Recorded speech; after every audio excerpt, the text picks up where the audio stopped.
What is up, guys? Wrestling Premiere is here. Man, it's been a while since we've seen Punk on the channel. One of you guys suggested I do something about him because his return to pro wrestling seems very imminent. With regards to this video, this was back when Punk was just there.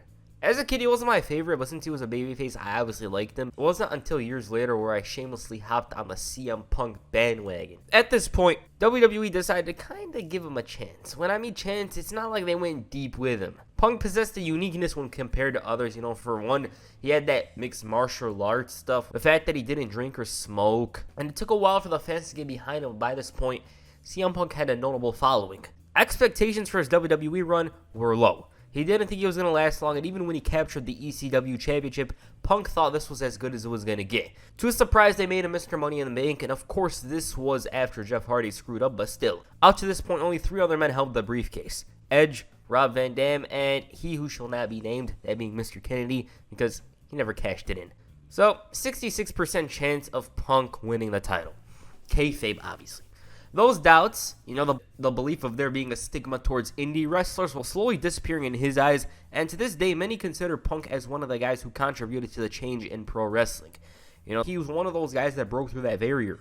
Now that I set the stage, let's go back to the June 30th, 2008 episode of Raw. That night marked the start of a huge change in the landscape of the WWE. Jim Ross, the voice of Monday Night Raw for over 11 years, was drafted to SmackDown, and Michael Cole went the other way. That alone was huge. But the night itself featured another memorable moment. So Jim Ross kicked off the show to say goodbye in his hometown, or home state, correct me if I'm wrong.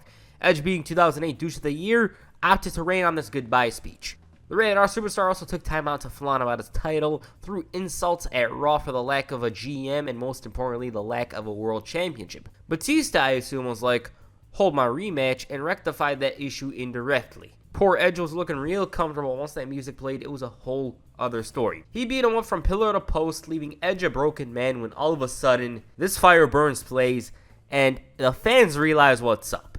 Lillian Garcia announces that CM Punk's cashing in. He's in a rush to wrap things up, and the bell rings. A groggy Edge recovers, only to walk into a go-to-sleep. 1, 2, 3.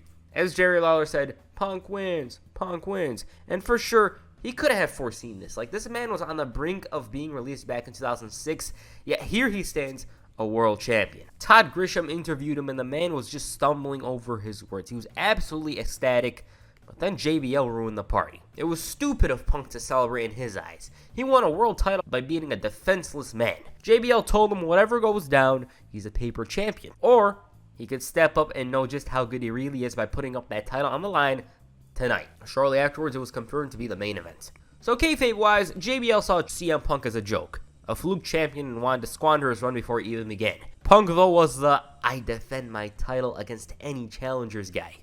Alright, title match, so of course we gotta talk about it. Wait a minute, is that Alberto? JBL was very intelligent in bringing in security because he brawled with John Cena earlier and knew that there was going to be some interference. Punk, of course, was distracted by this, and JBL took advantage. It took him a while to be on the offense, but still, though, JBL was on his game. He was cutting any potential openings and was persistent on the attack. Fans tried rallying Punk on, but his size wasn't doing him any favors. Instead, he had to rely on his unique moveset and speed to gain any kind of advantage. The champion was starting to find form, but America's favorite babyface came out. Bro, there's an ongoing match. Couldn't you wait? JBL gets distracted by this chaos, leading to a GTS. 1, 2, 3. Also, again, Punk couldn't catch a break. There's a world championship on his shoulder. John Cena's near. With regards to the match, the action wasn't bad, but it's like they sliced 2/3 of the match. What I mean by that is, once the bell rang, it felt like the match was in its final chapters already. Crowd wasn't overly excited to see Punk, but as the weeks went by, that would slowly change. In light of CM Punk's World Championship victory, Vicky Guerrero had a huge issue with that. Because hubby was butthurt, she wanted CM Punk to apologize. The new champion interrupted, and Guerrero tried giving him a piece of her mind. Edge is going crazy, yada yada, but Punk could care less.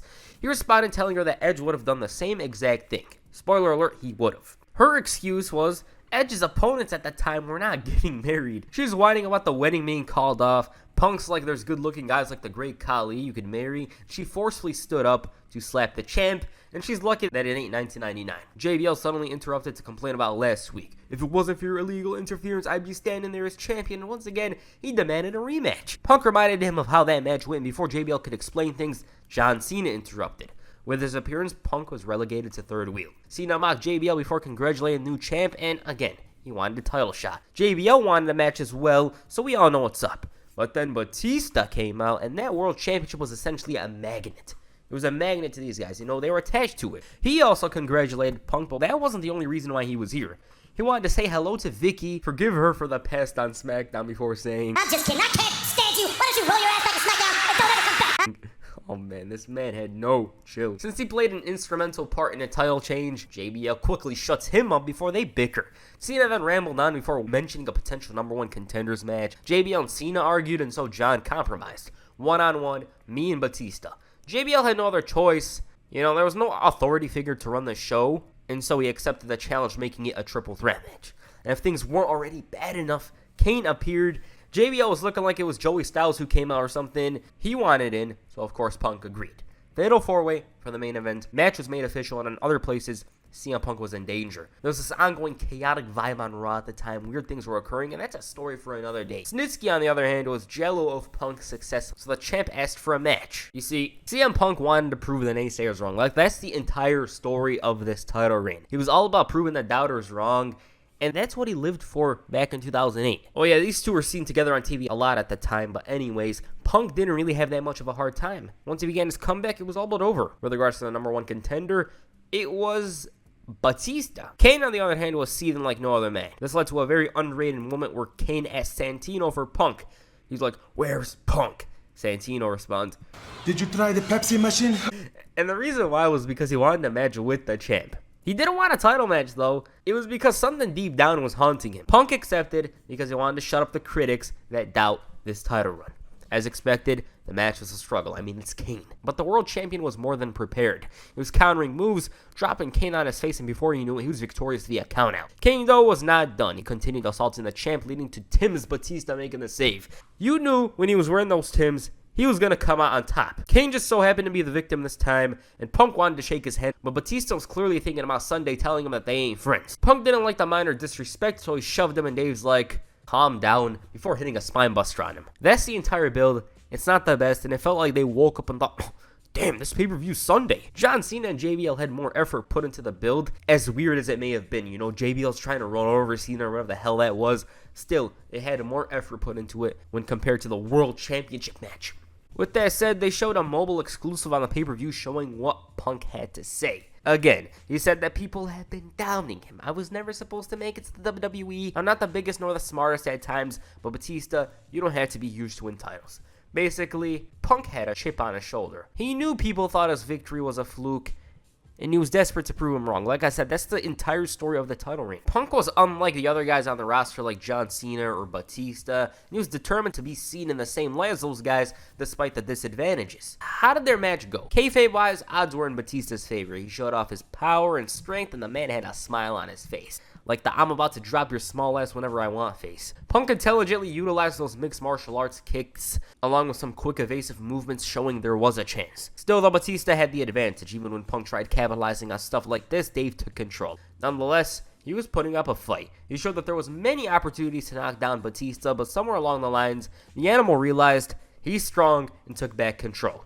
Of course, Dave was working as a heel. He wasn't hitting those beautiful moves, rather those elbows and strikes to the back. He got carried away, leading to a little opening for CM Punk, and those kicks were his best friend. Batista was getting slower, meaning he was prone to errors, and even when he tried countering, Punk quickly escaped, only to run into a power slam. Batista signaled the end, but Punk grabbed that rope before countering a few of his attacks. It was quicker, smoother, and far more evasive than the challenger. GTS attempt to go south, leading to the power game coming into play. Batista was back with those aggressive corner clotheslines, but Punk, though, was a warrior. He was finding some tiny opportunities and accomplishing stuff such as this. He attempted the Anaconda Vice, but nearly lost his title with a quick pinfall attempt. So it's back to those kicks. He delivered some slaps and elbows that only seemed to harm him as Batista rebounded off the ropes with a clothesline. The challenger was starting to get frustrated, which only seemed to hurt him, but Punk, though, screwed up and was spine bustered on the outside. All of a sudden, Kane interfered, and for a moment I thought this was Raw. So of course it's a DQ finish. Damn shame. He proceeded to chokeslam Punk and kick a cameraman, which is the most random thing I saw today, and I saw a lot of things today. Punk retains, he's coughing up blood, and decides to raise the title in Batista's face. Since he got flashbacks to his SmackDown days, the days when he choked all the time, Batista bombed Punk. Man, I really like this match, but WWE's gonna WWE. They sold Punk as a huge threat to Batista up until the closing moments, and also 2008 Batista severely overlooked in ring. From that standpoint, in my opinion, it's his best year. I'm just imagining Batista with 2005's intensity, 2010's promos, and 2008 in ring. Wow. But yes, cool little match, didn't last too long, and wasn't dull. It's just the damn finish, like they failed to stick the landing. Since he couldn't get the job done with one match, I mean, it's expected, it's freaking Batista. He came out all frustrated with Kane, ready to complain about the match, and he said that he was planning on coming out here as champ. But since Kane interfered, that wasn't the case. Because there's no authority figure, he put himself in charge. Just Batista things. He unofficially booked the world title rematch and challenged Kane to find him. Turns out the guys in the back didn't like Batista booking matches, that being JBL. And he questioned Dave, asking, like, what's so special about you coming out here demanding rematches? He said that the next world title match is his. JBL didn't understand how things went. Batista, he had the unlimited rematch cheat. Like, even though he may not get a title match tomorrow, he's gonna get one sooner or later. He was laughing over JBL's statement, and he couldn't understand what was so funny. Bradshaw didn't feel like challenging for a title on Raw rather than SummerSlam, and despite that, Batista ain't getting the match first. Suddenly CM Punk's music played, and he was obviously going to make sense of all this arguing. Punk saw himself as the king of the jungle, and being that, he didn't give a damn about JBL. Punk, of course, mentioned how Kane ruined things, and how he didn't get the chance to prove that Batista's beatable. He was ready to have the rematch for tonight, but JBL complained, so Batista asked for somebody to mute him. Bradshaw wasn't gonna let this slide and was promoting the SummerSlam match that nobody booked. He wished Punk luck before telling him that from here on, he'll go down as a transitional champion. About that main event, Kane attacked Batista before the match even began. Punk made the save, Kane walked away, and Batista was fuming. He was damaged goods, of course, but that wasn't stopping him. The champ quickly took advantage with that side headlock, but still, like the bash, Batista had power on his side. And the match itself felt and looked extremely similar to the match on pay-per-view initially, but that would quickly change. Punk was delivering those kicks while Batista was just shoving him away and showing aggression. That choke slam, though, was clearly affecting the challenger, and Punk took notice. Dave was trying his best to fight back, but Punk was on him. He managed to buy some time. The champ, though, was quick with his moves. He was locking in holds, and Batista, on the other hand, was resilient, taking punishment, yet was continuously kicking out. One little Irish whip counter leads to a little opening. Nope. Punk was intelligent. Corner knee, the bulldog, and the end was nigh. Springboard and Punk's caught. Once both men recovered, Batista had this burst of momentum. The intensity and aggression was off the charts. There was this little moment where Punk countered, but the momentum was clearly shifting in his favor. Too bad JBL caused the DQ. He attacked, flows line to Batista when John Cena runs in.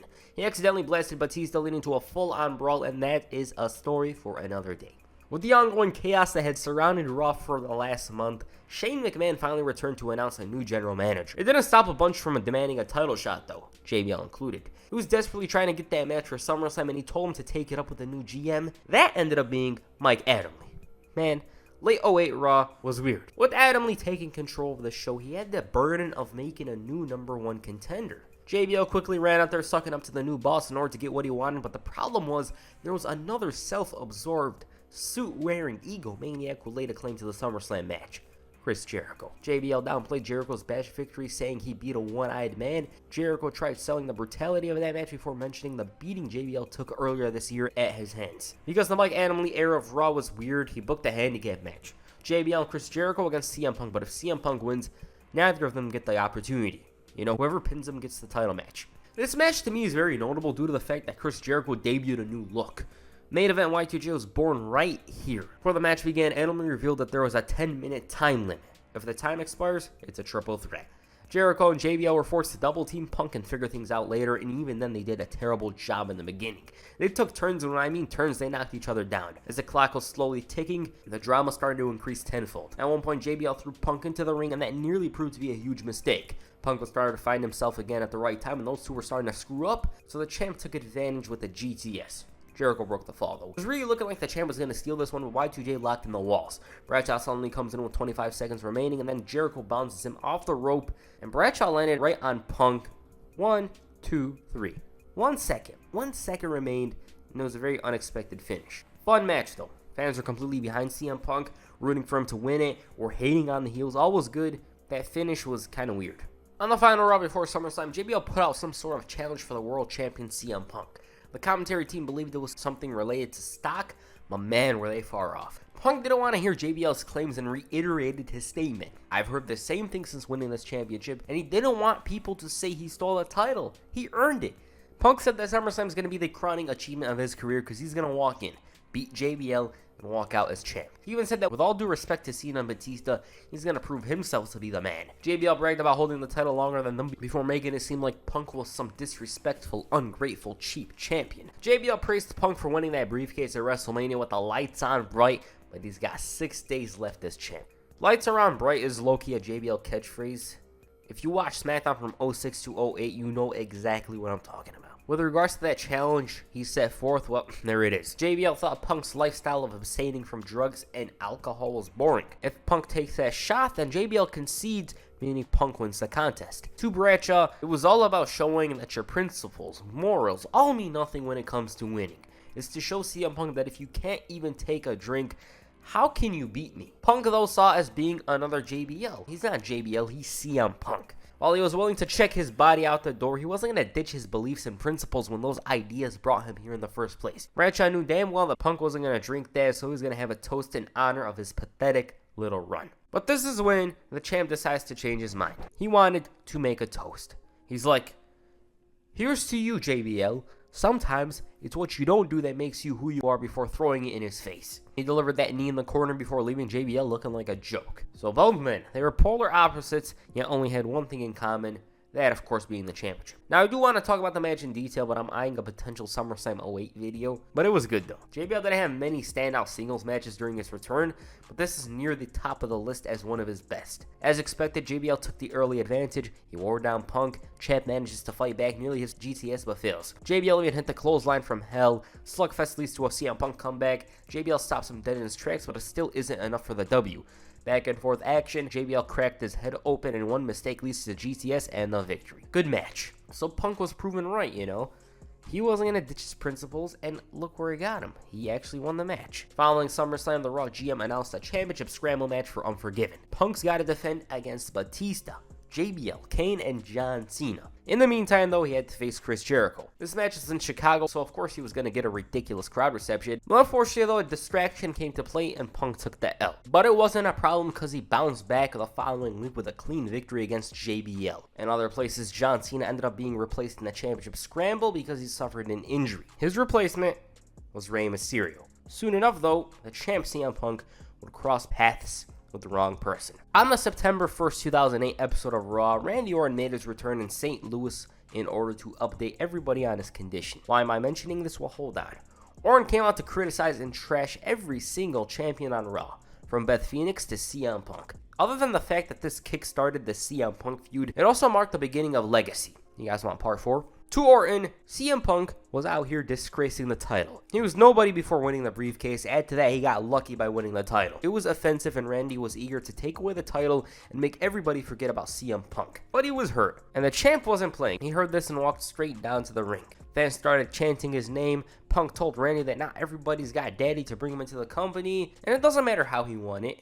At the end of the day, he's world champion. CM Punk also took a jab at Orton's motorcycle accident before calling him a complete afterthought. It was jealousy in Punk's eyes. Orton quickly tried bouncing back, but the champ shut him up, and so he opted to finish this conversation another time. All of a sudden, JBL's music played, no limousine in sight, and he's like, Cinderella, whatever. Then Kane came out. He refused to accept that Rey was going to be at Unforgiven because he made sure of it. That's another story. Batista then appears, and he came out seething, a look of pure anger on his face. He snatched the mic, and it was all for nothing as Kane took a spear from him. JBL blasted Punk with a mic before running into one as well. Punk too, and that wasn't even it for the night. As all 5 men were set to face off in a non-title battle royal, Punk had a decent showing, but Kane's essentially the king of meaningless battle royals, so he won. Orton stood at ringside. He applauded his performance before getting some water splashed in his face. Suddenly, Rey Mysterio returns and puts a whooping on Kane, and Orton seemed to take that whole ordeal too personally as at Unforgiven, he attacked. So Punk was being interviewed. Orton interrupts, leading to the Viper laying out a challenge. Champ was obviously busy when all of a sudden, Rhodes, DiBiase, and Manu attacked, leading to a Punk kick to CM Punk. Such a beautiful ending to the title reign. Shortly afterwards, Mike Adamle announced Punk's unable to compete, meaning somebody's gonna replace him. That somebody was Chris Jericho, who captured World Championship gold for the first time in nearly 7 years. Brilliant tie into that story, but it was absolutely unnecessary. CM Punk had some good feuds prepared for the next few months, like Randy Orton and possibly Chris Jericho himself. He was starting to gain more fans as the weeks went by, and it wasn't even that good of a title reign compared to others at the time, but it clearly needed a meaningful conclusion. Now, what do I think about this run? When I said it was not that good, what I mean by that is it didn't feel grand. The matches were pretty damn good. I enjoyed every single match I watched for the video. My favorite match was obviously the Batista one. It's just a damn shame that it ended in a DQ. But it didn't feel grand. When you think of the summer of 2008, I do not think of CM Punk's title run as something that comes off as noteworthy. First up is Triple H's title run. There's John Cena and Batista. There's Shawn Michaels and Chris Jericho. There's Edge and The Undertaker. There's a hell of a lot of stuff there before we can even get to CM Punk. That's the problem. It didn't feel that grand, and that could be WWE's problem, you know? Like, they gave him the title, got angry with how it went, and were like, you know what, give it back. And again, like I said, it deserved a meaningful ending.